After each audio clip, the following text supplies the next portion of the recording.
वो दोनों पति पत्नी अपने छोटे से घोंसले में बहुत खुशी का जीवन बिता रहे थे। वो दोनों एक दूसरे से बहुत प्यार करते थे। उन दिनों उनके यहाँ अंडे होने वाले थे। दोनों पति पत्नी ही बहुत खुश थे। फिर एक दिन जंगल में बरसात शुरू हो जाती है। हमारा घोंसला बहुत कमजोर है, अगर बरसात ज्यादा हुई कहीं हमारा घोंसला टूट न जाए। हाँ टूनी, मुझे भी इसी बात की चिंता है। अब इस समय हम कुछ भी नहीं कर सकते। सुबह जब बारिश थोड़ा कम होगी तो मैं कुछ न कुछ कर लूँगा। अभी वो ये बात ही कर रहे थे कि उनका घोंसला टूटकर गिर जाता है। वो दोनों पति पत्नी बहुत परेशान हो जाते हैं। बरसात भी बहुत ज्यादा थी। उस समय वो कुछ कर भी नहीं सकते थे। सारी रात वो ऐसे बिना घोंसले के ही बारिश में भीग कर गुजारते हैं। अगली सुबह तक बरसात भी थम चुकी थी। टूनी, तुम यहीं बैठो, मैं अभी सूखी लकड़ियाँ और सूखी घास लेकर आता हूँ और फिर घोंसले को मरम्मत करने का काम शुरू करता हूँ। लेकिन आप ये सब अकेले कैसे करेंगे? मैं भी आपके साथ चलती हूँ। नहीं, मैं तुम्हें नहीं लेकर जाऊंगा। अब हमारे अंडे आने में बहुत कम समय है और ज्यादा काम करना तुम्हारी सेहत के लिए ठीक नहीं होगा। मैं सब कर लूँगा, बस तुम मेरे पास बैठी रहना। फिर टुनटुना चला जाता है। वो कुछ सूखी लकड़ियाँ और सूखा घास ले आता है और आकर अपने टूटे हुए घोंसले को मरम्मत कर लेता है। फिर उस रात टूनी के अंडे भी हो जाते हैं। टूनी और टुनटुना दोनों ही बहुत खुश थे। अगले दिन वो पूरे जंगल में मिठाई बांटते हैं। अब कुछ ही दिनों बाद हमारे घोंसले में रौनक लग जाएगी। हाँ, लेकिन टूनी, कहीं फिर से बरसात शुरू ना हो जाए। हर साल इन दिनों जब भी बरसात होती है तो वो कई रोज तक चलती है। अगर इस बार भी ऐसा ही हुआ तो कहीं हमारे अंडों को कोई नुकसान ही ना हो जाए। हमारा घोंसला तो बरसात बर्दाश्त नहीं कर सकता। फिर हम अपने अंडों को लेकर कहाँ जाएंगे? और फिर अगले दिन काले काले बादल फिर से आ जाते हैं और कुछ ही देर में बरसात भी शुरू हो जाती है। और इस बार तो बरसात इतनी तेज थी कि पहले कभी ऐसी बरसात नहीं हुई थी। टूनी, हम इतनी तेज बरसात में ज्यादा देर नहीं बैठ सकते। वो देखो सामने बड़े पेड़ के तने में काफी बड़ा सुराख है। बहुत सारे पक्षी उस सुराख के अंदर चले गए हैं। हमें भी चले जाना चाहिए। लेकिन मैं अपने अंडों को छोड़कर कहीं नहीं जाऊंगी। आपने जाना है तो चले जाएं। मैं तो अपने अंडों के ऊपर ही बैठी रहूंगी। फिर टुनटुना भी कुछ देर तो अपनी पत्नी के पास बैठा रहता है। लेकिन जब बरसात के कारण उसकी तबीयत ज्यादा खराब होने लगती है तो वो उठकर उस बड़े पेड़ के सुराख में चला जाता है। थोड़ी देर बाद जब टुनटुना फिर से अपनी पत्नी को देखने आता है तो उसकी पत्नी तो घोंसले में बेहोश पड़ी हुई थी। वो अपनी पत्नी को उठाकर बड़े पेड़ के सुराख में ले आता है। फिर ऐसे ही रात हो जाती है। टूनी सारी रात बेहोश ही रहती है। फिर अगली सुबह होने के साथ ही टूनी को भी होश आ जाता है। बरसात भी रुक जाती है। वो जल्दी से उस पेड़ के सुराख से बाहर आते हैं। बरसात के कारण सभी पक्षियों के घोंसले नीचे जमीन पर गिरे पड़े थे। टूनी और टुनटुना का घोंसला भी नीचे गिरा पड़ा था और उनके दोनों अंडे टूटे पड़े थे। मेरे अंडे टूट गए। आप मुझे क्यों मेरे अंडों से उठा कर ले गए? मैंने तुमसे कहा था कि मैं अपने अंडों को छोड़कर कहीं नहीं जाऊंगी, लेकिन तुमने मेरी बात नहीं मानी। टूनी, देखो पूरा जंगल तहस नहस हो चुका है सिवाय तोते के घर के, क्योंकि उसका घर बांस का था। तो क्या बांस का घर नहीं टूटता बरसात में? बांस का घर बहुत मजबूत होता है, उस पर बरसात का कोई असर नहीं होता। एक बार तो हमने इतनी तकलीफ बर्दाश्त कर ली है, लेकिन आगे नहीं करेंगे। मैं नहीं चाहती कि अगली बार भी मेरे अंडों को कोई नुकसान पहुँचे। मैंने भी फैसला कर लिया है कि हम भी अब बांस का घर ही बनाएंगे। टूनी, लेकिन बांस का घर बनाने में बहुत मेहनत होती है। हम कमजोर हैं, हमसे बांस का घर नहीं बनेगा। आप प्लीज मान जाएं। अगर हम बांस का घर बना लेंगे तो हमारी आने वाली नस्लें सुरक्षित रहेंगी। आप घबराए ना, मैं आपका पूरा साथ दूंगी। फिर टुनटुना भी मान जाता है और वो दोनों बांस का घर बनाना शुरू करते हैं। वो दूर दूर से बांस ढूंढ कर लाते हैं और घर बनाने का काम शुरू करते हैं। कौवा जो भी पास में ही रहता था, उन्हें बांस का घर बनाते देख उनके पास आता है। ये तुम ऐसे ही फजूल में मेहनत कर रहे हो। ये बांस का घर बनाना तुम्हारे जैसे कमजोर पक्षियों की बात नहीं है। आप अपने काम से काम रखें, हम अपना बांस का घर जरूर बनाएंगे। फिर कौवा उनका मजाक बनाता हुआ वहाँ से चला जाता है।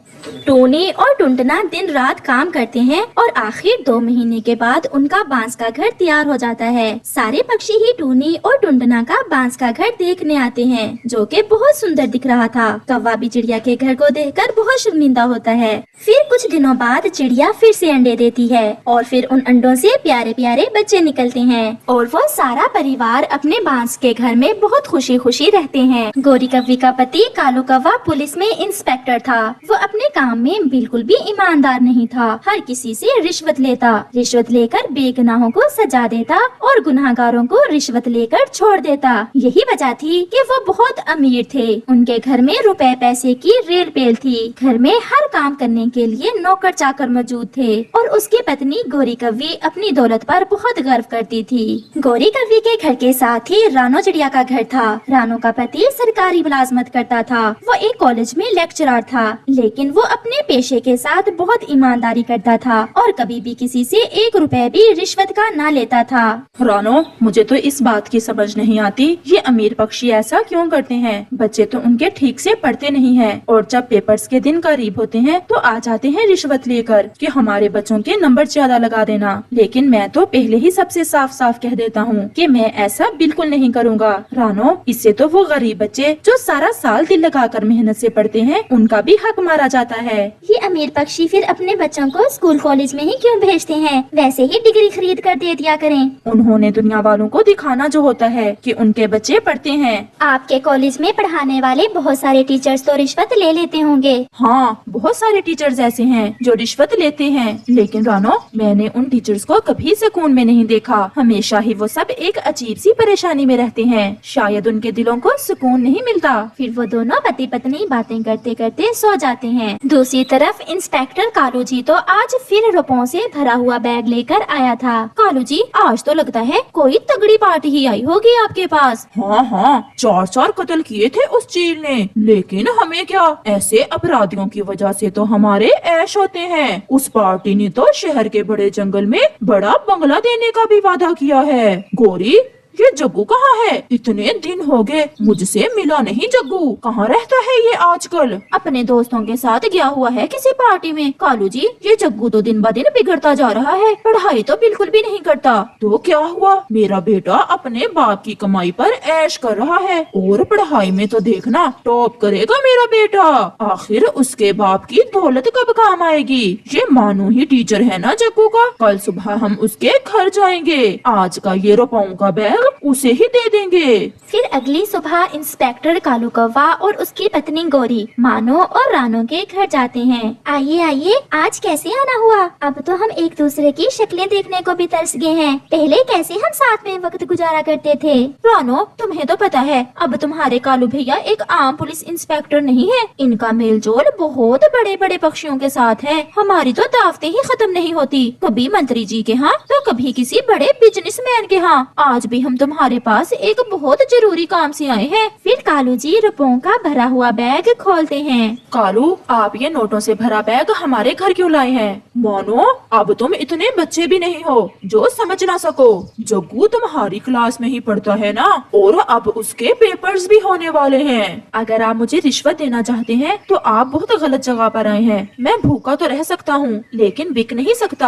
आप अपना बैग लेकर यहाँ से चले जाएं। रानो, तुम ही समझाओ अपने पति को। ये ईमानदारी सब जज्बाती बातें होती हैं। अगर जिंदगी में आगे बढ़ना है तो धन दौलत बहुत जरूरी है, वरना सारी जिंदगी इस छोटे से घर में ही गुजर जाएगी। और अपने बच्चे को क्या भविष्य दोगे? अपना नहीं तो अपने बच्चे का ही सोचो। गोरी बहन, माफ करना, हम अपना नहीं अपने बच्चे का ही सोच रहे हैं। आज अगर हम अपने बच्चे को हराम का निवाला खिलाएंगे तो बड़ा होकर हमारा बच्चा हमें पहचानेगा भी नहीं, वो हमारा नाफरमान ही निकलेगा। और आप जिस जिंदगी की बात कर रहे हैं उस जिंदगी का तो पल भर का भी विश्वास नहीं है कि कब खत्म हो जाए। और हम भगवान को जाकर क्या मुंह दिखाएंगे कि हम इतने स्वार्थी थे जो कि चंद कागज के टुकड़ों पर बिक गए। और मुझे गर्व है अपने पति पर जिन्होंने हमें सिर्फ अपनी मेहनत का ही खिलाया है। इस समय अगरचे हमारे पास बंगले गाड़ियाँ नहीं है, लेकिन जो सुकून है हमारे पास वो शायद किसी धन दौलत को खर्च करने से नहीं मिल सकता। और हमारा बेटा अपनी मेहनत से हर क्लास में टॉप करता है। और हम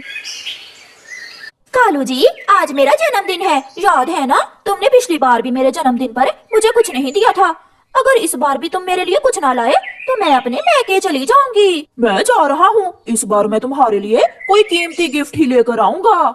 कालू कौवा अपने घर से निकलता है। शाम होने को थी। चिड़िया गोरी कौवे के लिए गिफ्ट लेकर आती है। गोरी, आज आपका जन्मदिन है, मैं आपके लिए गिफ्ट लेकर आई हूँ। क्या है गिफ्ट? मैं आपके लिए एक बहुत ही अच्छी किताब लेकर आई हूँ। किताब? मैं कोई बच्ची हूँ? ले जाओ अपनी किताब। बड़ी चालाक हो। तुमने क्या समझा? मैं किताब के बदले तुम्हें केक दूंगी खाने को? गोरी, मैंने ऐसा तो नहीं सोचा था। जो भी सोचा था, चल भाग यहाँ से। चिड़िया शर्मिंदा होती हुई वहाँ से चली जाती है। थोड़ी देर बाद हरियाली आती है। वो गोरी के घर के दरवाजे पर दस्तक देती है। आओ आओ हरियाली। गोरी, सुना है आज आपका जन्मदिन है, मैं आपके लिए गिफ्ट लेकर आई हूँ। क्या झाड़ू लाई हो तुम मेरे लिए?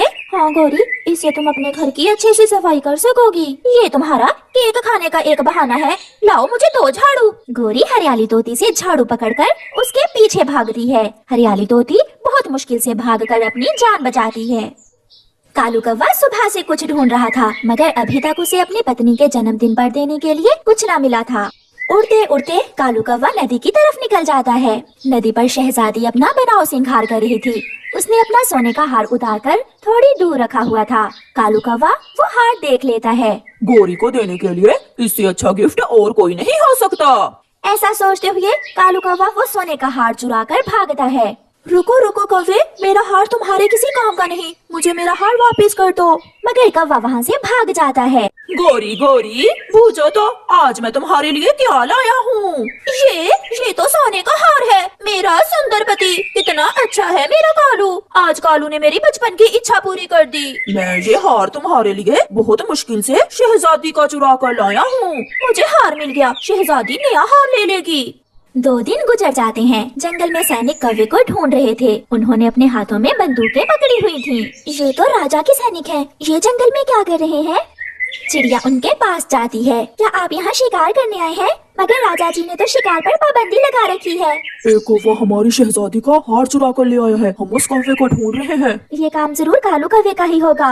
अगर वो कौवा हमें मिल गया तो हम उसे जान से मार देंगे। ना ना, आप ऐसा ना करें, आप वापस जाएं, मैं आपको वो हार ढूंढकर वापस ला दूंगी। सैनिक वापस चले जाते हैं और चिड़िया जल्दी से कालू कौवे के घर जाती है। आईने के सामने बैठी हुई गोरी कौवी अपना चोरी का हार देख रही थी। कालू जी, मैं कैसी लग रही हूँ? शहजादी, शहजादी का हार पहनकर तुम तो कोई शहजादी ही लग रही हो। चिड़िया भी आ जाती है। कालू कौवे, तुम खुद भी मरोगे और हमें भी मरवाओगे। पूरे जंगल में सैनिक तुम्हें ढूंढ रहे हैं, उनके पास बंदूकें हैं। ये शहजादी का हार वापस कर दो वरना सब मरेंगे। चलो चलो भाग यहाँ से। जिंदगी में पहली बार मुझे सोने का हार मिला है और वो मैं वापस कर दूँ। जिंदा रहोगी तो ही ये हार पहनोगी। मैं तो जा रही हूँ, मगर मेरी बात तुम्हें याद आएगी। चिड़िया चली जाती है। वो चिड़िया अभी तक हार नहीं लेकर आई। सैनिकों, तुम एक बार फिर से जंगल में जाओ और जंगल के सारे कौवे पकड़कर मेरे पास ले आओ। सैनिक फिर से जंगल में जाते हैं। गोरी कौवी नदी पर हार पहनकर बैठी हुई थी। सैनिक उसे देख लेते हैं। एक सैनिक दूर से ही जाल फेंकता है और गोरी कौवी जाल में फंस जाती है। मिल गया, शहजादी का हार मिल गया और कौवा भी पकड़ा गया। मुझे छोड़ दो, मुझे छोड़ दो। मैंने ये हार नहीं चुराया था, ये हार तो मेरा पति मेरे लिए लाया था। ये फैसला तो अब शहजादी ही करेगी। सैनिक गोरी कौवी को पिंजरे में कैद करके शहजादी के पास ले जाते हैं। शहजादी अपना हार देखकर बहुत खुश होती है। चोरी कोई इंसान करे या कोई पक्षी, उसे सजा तो मिलनी चाहिए, इसलिए इस कौवे की पूंछ काट कर इसे छोड़ दो। दया करे शहजादी जी, मुझ पर दया करें। मगर सैनिक गोरी कौवी की पूंछ काट देता है और उसे छोड़ देता है। बिना पूंछ के गोरी बहुत बुरी लग रही थी। वो सबसे छुपती हुई घर जा रही थी कि तोता देख लेता है। वो सबको बुला लेता है। गोरी, तुम्हारी पूंछ कहाँ गई है?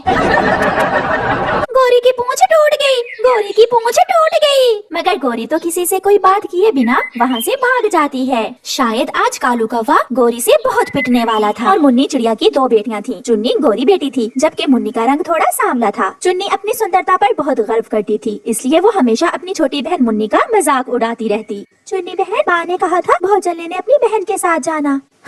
शक्ल देखी है अपनी काली कलौटी, मैं जाऊंगी और वो भी तुम्हारे साथ? ना बाबा ना, मैं तो नहीं जाऊंगी तुम्हारे साथ। तुम्हारे साथ जाना मुझे ऐसे लगता है जैसे मैं किसी काले बादल के साथ जा रही हूँ। मुन्नी अपनी बहन की बातों का बुरा नहीं मनाती थी, क्योंकि उसे पता था कि उसकी बहन तो है ही ऐसी। चुन्नी को तो हमेशा अपनी तारीफें सुनना ही पसंद थी। चुन्नी चुन्नी, तुम कितनी सुंदर हो। तुम्हारा रंग बहुत गोरा है। इस जंगल में तो क्या, दूर दूर के किसी भी जंगल में तुम जैसा कोई भी नहीं है। क्या मिठू, आप सच कह रहे हो? तो और क्या, क्या मैं तुम्हारा ये अमरूद खा सकता हूँ? हाँ हाँ मिठू, ये अमरूद तुम ले लो। तुमने मेरी इतनी ज्यादा तारीफ जो की है, अब तो मैं तुम्हें मना कर ही नहीं सकती। सब पक्षी ऐसे उसकी तारीफें करते और उसका भोजन हत्या लेते थे। चुन्नी को अपनी खुशामद सुनने में बहुत मजा आता था। चुन्नी, मैं कल दूसरे जंगल गई थी, वहाँ के सभी पक्षी तुम्हारी सुंदरता की परिभाषा कर रहे थे। गौरी आंटी, क्या आप सच कह रही हो? तो और क्या, मैं झूठ बोल रही हूँ। अच्छा चुन्नी, ऐसा करो, मेरे घर की सफाई तो कर दो, मुझे थोड़ी देर के लिए बाजार जाना है। अब आपने मेरी इतनी तारीफ की है तो मैं क्यों ना आपका काम करूँ। मम्मा, आप इसे समझाएं, जंगल के सारे पक्षी इसकी झूठी तारीफें करते हैं। कोई चुन्नी बहन से इसका भोजन ले लेता है तो कोई चुन्नी बहन से घर के काम करवाता है।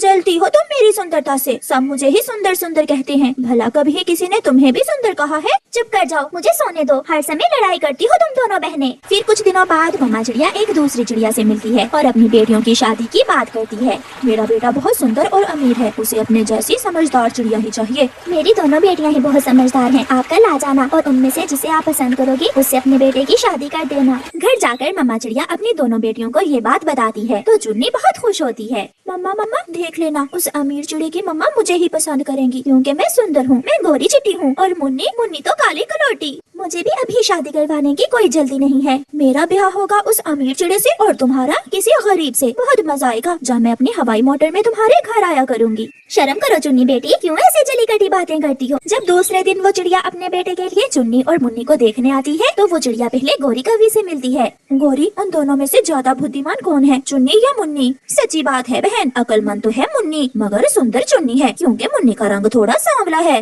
फिर चिड़िया तोते के पास जाती है और यही बात मिट्ठू तोते से पूछती है। चिड़िया चिड़िया, बात सच्ची करूँगा, चुन्नी सुंदर तो है मगर एक नंबर की पागल है। जंगल के सभी पक्षी उसकी सुंदरता की परिभाषा कर करके उससे अपने घर के काम करवाते हैं। ये सब जान लेने के बाद वो चिड़िया चुन्नी और मुन्नी के घर जाती है। मुन्नी, तैयार हो जाओ अब अपनी बेइज्जती करवाने के लिए। रानो बहन, आपकी दोनों ही बेटियां एक से बढ़कर एक हैं, मगर मुझे मुन्नी पसंद है। मैं अपने बेटे की शादी मुन्नी से करना चाहती हूँ। ये सुनकर चुन्नी के तो होश ही उड़ जाते हैं। तुम कोई पागल चिड़िया हो बुढ़िया, मैं सुंदर हूँ, सब मुझे ही सुंदर कहते हैं। फिर वो चिड़िया मुन्नी को अपने बेटे से ब्याह कर अपने घर ले जाती है। मुन्नी अपने घर में बहुत खुश थी और उसका पति उसे एक हवाई मोटर भी लेकर देता है। चुन्नी भी एक चिड़े से मिलती है जो उसकी तारीफें करता है। चुन्नी, तुम बहुत सुंदर हो, कोई भी तुम जैसा नहीं है। क्या तुम मुझसे शादी करोगी? तुम जो मेरी इतनी तारीफें करते हो तो क्यों ना मैं तुमसे शादी करूं। चुन्नी अपनी मम्मा से बोलकर उस चिड़े से शादी करवा लेती है मगर चुन्नी ये जानकर बहुत पछताती है कि वो चिड़ा तो बहुत गरीब था, उसका घर भी टूटा हुआ था। चुन्नी अपने घर के बाहर बैठी अपनी किस्मत और बेवकूफी पर रो रही थी जब उसकी सांवली बहन मुन्नी अपनी हवाई मोटर में उसके घर आती है। मेरी बहन जो अपनी खुशामद करवाना पसंद करता है वो हमेशा आपकी तरह नुकसान ही उठाता है। देख लो, मैं आज अपनी हवाई मोटर में तुम्हारे घर आई हूँ और तुम इस टूटे हुए घर में बैठी रो रही हो।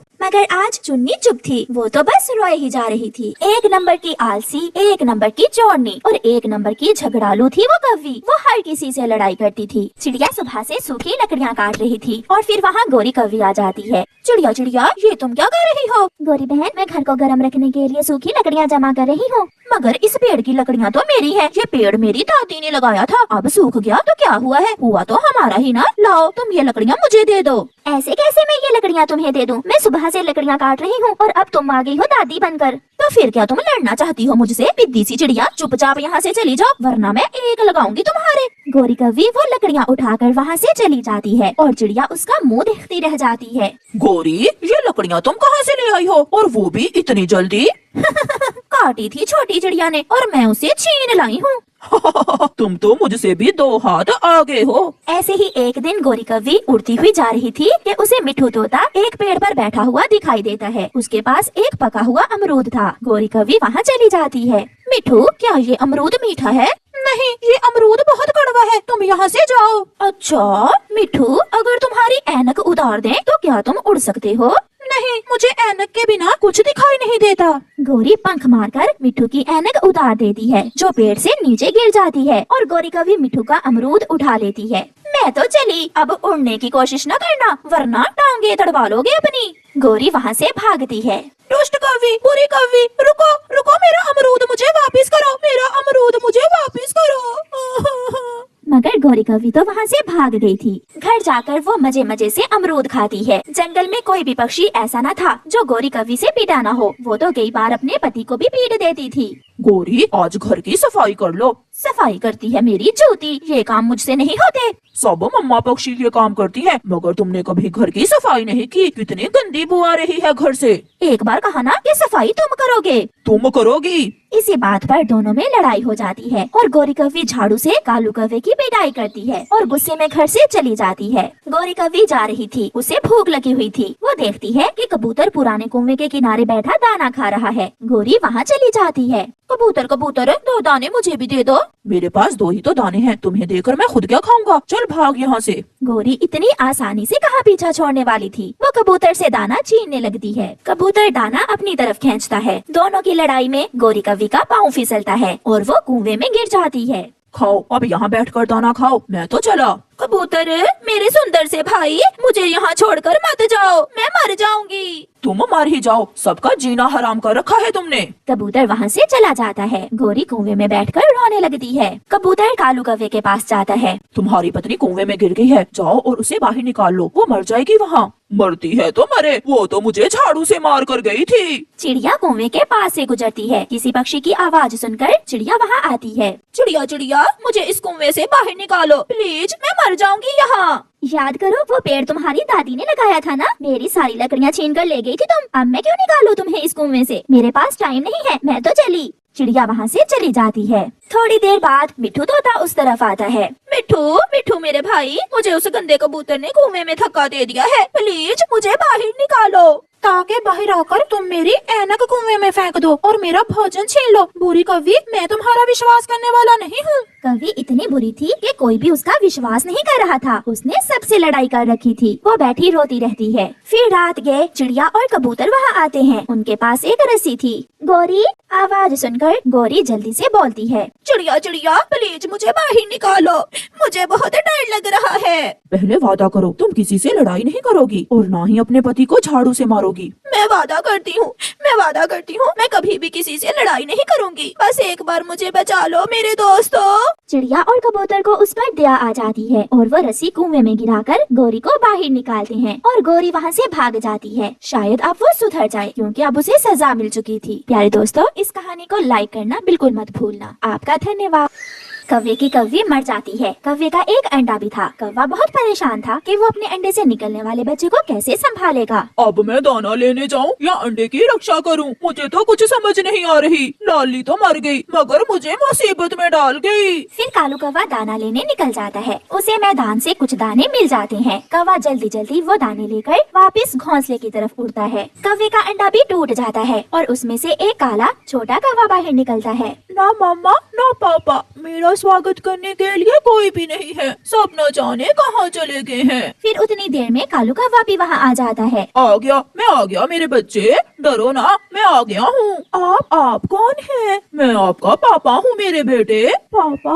मगर मैं कैसे मालूम कि आप ही मेरे पापा हैं? अपने बेटे की ये बात सुनकर कालू कौवा हैरान हो जाता है। जैसे तुम्हारे पंख काले वैसे मेरे पंख काले, जैसी तेरी चोंच वैसे मेरी चोंच। और देखो मैं तुम्हारे लिए दाना भी लाया हूँ, तो फिर मैं ही तुम्हारा पापा हुआ ना। अगर आप मेरे पापा हैं तो मेरी मम्मा कहाँ है? मुझे मम्मा चाहिए, मुझे मम्मा लेनी है। कालू कौवा रोने लग जाता है। जब एक दिन तेज हवा चल रही थी तो तुम्हारी मम्मा हवा में उड़ती हुई दूर निकल गई और फिर कभी लौट कर वापिस नहीं आई मेरे बच्चे।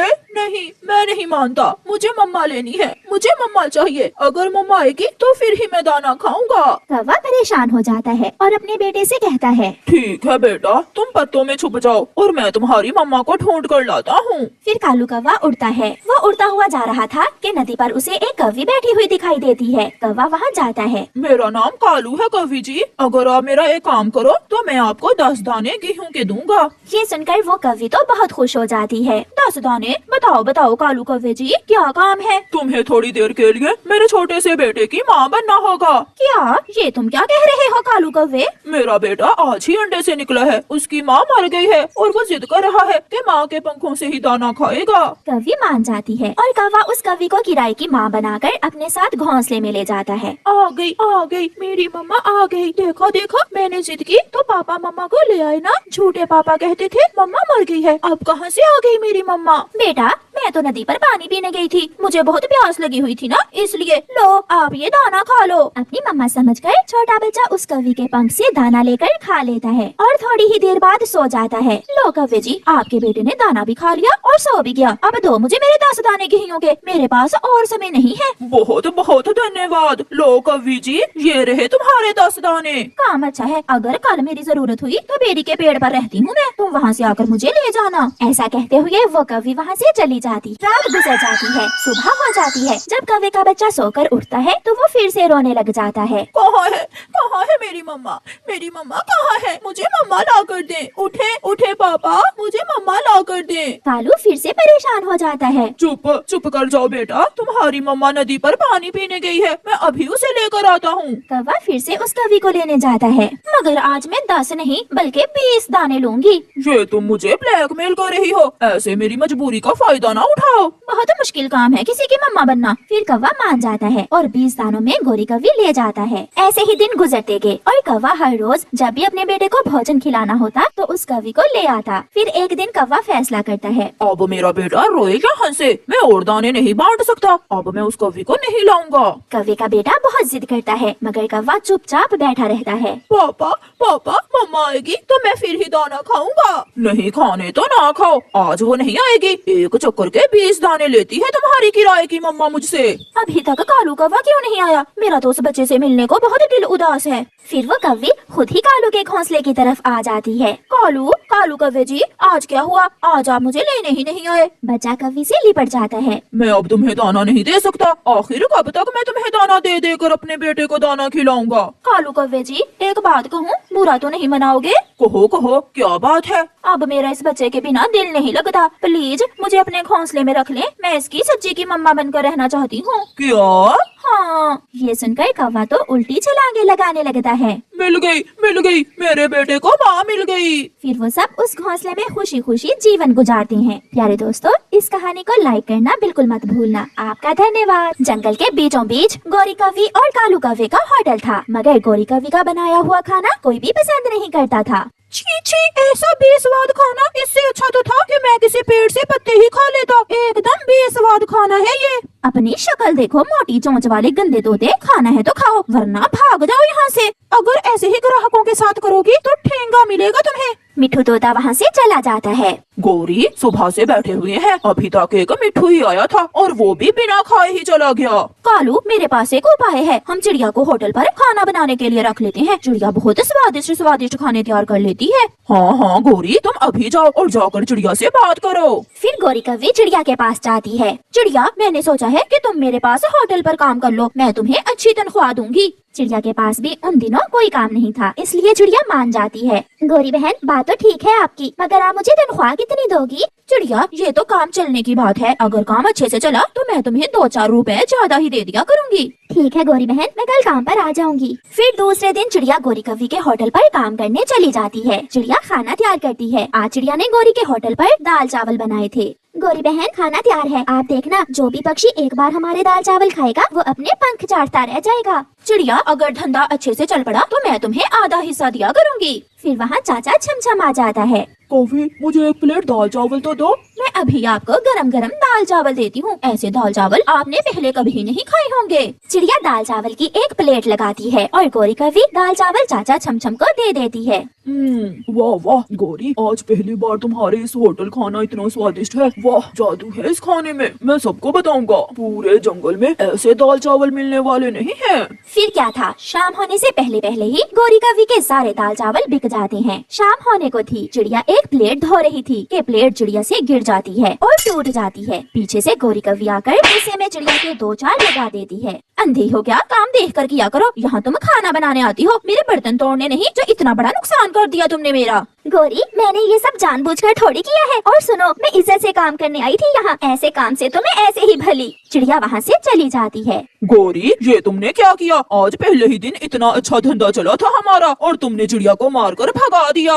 कालू, क्या करूं, मुझे गुस्से में कुछ समझ नहीं आती, काम तो गलत ही हुआ है मुझसे। मम्मा, वो कौवी तो बहुत बुरी निकली, 1 प्लेट उठ जाने पर वो आपको मारने लगी। मैं भी कल काम पर नहीं जाऊंगी। मम्मा, क्यों ना हम अपना काम शुरू करें? मम्मा, आप दाल चावल तो इतने अच्छे बना लेती हैं, ये सुनकर चिड़िया कुछ सोचने लगती है। हाँ बेटा, बात तो आपकी ठीक है। मैं कल ही आपकी नानों से कुछ पैसे लेकर आती हूँ और हम अब गौरी को बताएंगे कि वो अकेली ही नहीं है जो इस जंगल में होटल बना सकती। फिर चिड़िया अपनी माँ के पास जाती है। माँ, बच्चे भी यही कह रहे हैं कि अगर हम ये काम शुरू कर लें तो काम जरूर चलेगा। बेटी, अगर कोई भी काम मेहनत और ईमानदारी से करें तो काम तो चलता ही है। ये लो बेटी, ये पैसे हैं मेरे पास, आप इनसे काम शुरू करो और बाकी का काम बाद में हो जाएगा। चिड़िया अपनी माँ से कुछ पैसे लेकर अपने जंगल वापस जाती है। फिर दूसरे दिन चिड़िया अपने घर के पास ही दाल चावल का ठेला लगा लेती है। मम्मा, अभी तक कोई ग्राहक क्यों नहीं आया? बेटा, अभी कौन सा किसी को पता है कि हम यहाँ दाल चावल बेच रहे हैं। जैसे जैसे पक्षियों को मालूम होगा सब आएंगे तो हम बताएंगे। मम्मा, मैं और कुकू भाई बताएंगे सबको कि हम दाल चावल बेच रहे हैं।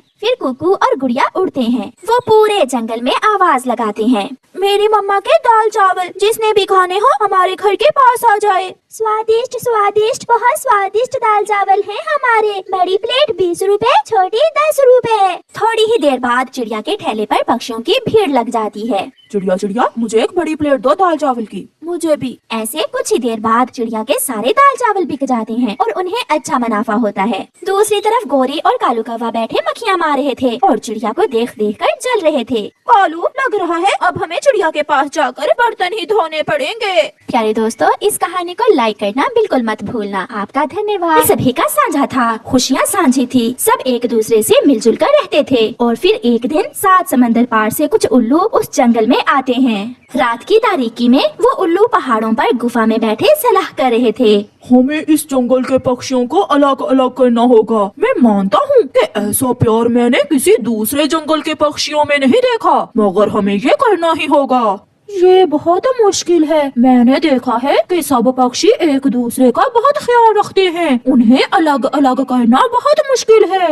अपने सैनिकों की बातें सुनकर सरदार उल्लू जो बूढ़ा था वो बोलता है, धर्म का सहारा लो और उन्हें अपने अपने धर्म में बांट दो। खुशियाँ एक हैं, दुख सुख एक है, मगर धर्म तो अलग अलग हैं। अपने बूढ़े सरदार की बात सुनकर सब उल्लू खुश हो जाते हैं। होगा, ये जरूर होगा, हम उन्हें अलग अलग बांट कर रहेंगे। अपनी योजना के अनुसार उल्लू कौवे के पास जाता है जो अपनी पत्नी गोरी के साथ अपने घर के बाहर बैठा हुआ था। कौवे, ये जंगल, ये पेड़, फूल फल, नदियाँ, ये सब कुछ अगर तुम्हें मिल जाए तो तुम्हें कैसा लगेगा? ये सब कुछ पहले भी मेरे पास ही है। इस जंगल में रहने वाले सब पक्षी इस जंगल पर अपना अधिकार समझते हैं। तो फिर वो कबूतर और मिट्ठू तोता इस जंगल में क्या करते हैं? उल्लू जी, जैसे ये जंगल हमारा है वैसे ही ये जंगल उनका भी है। उनका धर्म अलग, तुम्हारा धर्म अलग, फिर एक साथ बैठना, एक साथ खुशियाँ मनाना, मुझे तो ये सब फजूल लगता है। कुछ ऐसी बातें करने के बाद उल्लू वहाँ से चला जाता है। कालू जी, ये तो कभी सोचा ही नहीं हमने, हम अलग अलग धर्म रखने वाले पक्षी एक साथ कैसे जी रहे हैं। बात तो उल्लू बहुत काम की करके गया है। इससे कोई फर्क नहीं पड़ता कि ये जंगल किसका है, कौन से धर्म के पक्षी इस जंगल में ज्यादा हैं। हमारे पूर्वज नस्लों से यहाँ एक साथ इकट्ठे रहते आए हैं। अगर जंगल को बांट लोगे तो जिसके हिस्से में जो आएगा वो उसका मालिक होगा। जैसे बड़े अमरूद के 2 पेड़ हमारे घरों के पास है, वो हमारे होंगे। हाँ, मिट्ठू समझ गया है मेरी बात। मिट्ठू, तुम कबूतर को भी समझा देना। उल्लू वहाँ से चला जाता है। रात को मिट्ठू, उसकी पत्नी हरियाली, कबूतर और उसकी पत्नी लूसी एक साथ बैठे हुए थे। अगर जंगल ऐसे बट गया तो हम जंगल की दूसरी दिशा में कैसे जाया करेंगे? कोई मुश्किल नहीं है, वहाँ की सरकार से इजाजत लेकर हम एक दूसरे से मिल लिया करेंगे। हाँ, मगर चीजें और सब पेड़ पौधे अलग अलग होंगे। कितना मजा आएगा जब मैं अकेला अमरूद के पेड़ों से अमरूद तोड़कर खाया करूँगा। मेरा दिल डर रहा है, मैं ऐसा नहीं कर सकता। बात ठीक ही तो है मिट्ठू की, अब तो बंटवारा होगा, सब कुछ बट कर रहेगा, एक एक पेड़ बांट कर हम अलग कर लेंगे। दूसरी तरफ उल्लू गुफा में बैठे थे। बच्चों, सब ठीक से किया है ना? बाबा जी, मिट्ठू की समझ में बात आ गई है और कौवे की पत्नी गोरी भी जंगल के बंटवारे पर राजी है। चिड़िया का बेटा उड़ता हुआ अमरूद के पेड़ पर जाता है। वो अमरूद खाने ही वाला था कि वहाँ मिट्ठू आ जाता है। रुको रुको छोटे बच्चे, रुको, ये अमरूद अब हमारे हैं, ये जंगल बटने वाला है, अब सब कुछ बट जाएगा, तुम यहाँ से चले जाओ। अंकल, पहले तो ऐसा नहीं था, हम सब मिलकर सारे फल खाया करते थे। हाँ, मगर अब कुछ दिनों तक सब बदल जाएगा। रोता हुआ छोटा चिड़िया का बच्चा वहाँ से चला जाता है। मम्मा मम्मा, मुझे मिट्ठू अंकल ने अमरूद खाने से मना कर दिया। वो कहते हैं अब सब कुछ बंटने वाला है। उस मोटे मिट्ठू ने ऐसा क्यों किया? मैं अभी जाकर कौवे से बात करती हूँ। गुस्से में चिड़िया कौवे के पास जाती है। अगर उसके घर के पास अमरूद है तो हमारे घरों के पास भी फलों के पौधे हैं। अगर वो हमें मना करेंगे तो हमसे भी उम्मीद न रखें। चिड़िया, अभी बात बढ़ी नहीं है, मैं कुछ करता हूँ। जैसा है वैसा ही चलता रहे। जंगल को बांट लेने से हमारी खुशियाँ भी बट जाएंगी। हम एक दूसरे को देखने के लिए तरसा करेंगे। नहीं, अब हमने भी फैसला कर लिया है, ये जंगल बंटकर ही रहेगा। बात बढ़ जाती है। सभी पक्षी एक जगह इकट्ठे होते हैं। अगर हर कोई बात करेगा तो लड़ाई बनेगी। हमारी तरफ से मिट्ठू बात करता है और हमारी तरफ से मैं बात करूंगी। कौवा चिड़िया को रोकना चाहता था मगर वो चुप रहता है। कल मिट्ठू, तुमने मेरे बेटे को अमरूद खाने से रोका, अब तुम भी हमसे कोई उम्मीद न रखना। जंगल के दरमियान बाढ़ लग जाएगी। ना कोई हमारा पक्षी तुम्हारी तरफ आएगा और ना ही तुम्हारा कोई पक्षी हमारे जंगल की तरफ। कोई एतराज नहीं है, हम सब राजी हैं। हम एक दूसरे को खुशियाँ दे सकते हैं। ना हमें तुम्हारी जरूरत है और ना तुम्हारे जंगल की तरफ आने की जरूरत है। उल्लू बुला लिए जाते हैं। जंगल बंट जाता है। एक जगह पर कांटेदार बाड़ लगाकर बंटवारा हो जाता है। उल्लू तो उस जंगल में आए ही इसी काम से थे। वो जानते थे कि मिलजुल कर रहने से वो जंगल बहुत आगे निकल जाएगा। इसलिए अपना काम करने के बाद वो उल्लू वहाँ से चले जाते हैं। 4 दिन की बहार गुजर जाती है। मिट्ठू के घर के पास अमरूद खत्म हो जाते हैं। जंगल में भोजन की भी कमी थी। सब उदास थे। गोरी कौवी और चिड़िया भी उदास बैठी हुई थीं। मैंने सोचा था कि जंगल बट भी गया तो क्या होगा, जब जी चाहेगा आपस में मिल लिया करेंगे। मेरा लूसी से बहुत दिल उदास है मगर अब तो हम मिल भी नहीं सकते। मुझे क्या खबर थी कि ये बाढ़ नहीं बल्कि मौत और जिंदगी की लकीर बन जाएगी। दिल कर रहा है उड़कर चिड़िया के पास चली जाऊं। मैं तो उसके बच्चों को अपने बच्चों की तरह समझती थी। ऐसी गलती कभी ना करना। वो कांटेदार बाढ़ से दूसरी तरफ जाने वाले को सरकार गोली मार देती है। वही मौसम, वही फल, वही पक्षी, वही आसमान, वही जमीन, मगर उस बाढ़ ने सब कुछ बांट दिया था। अब तो दिल भी बढ़ चुके थे। आपका धन्यवाद।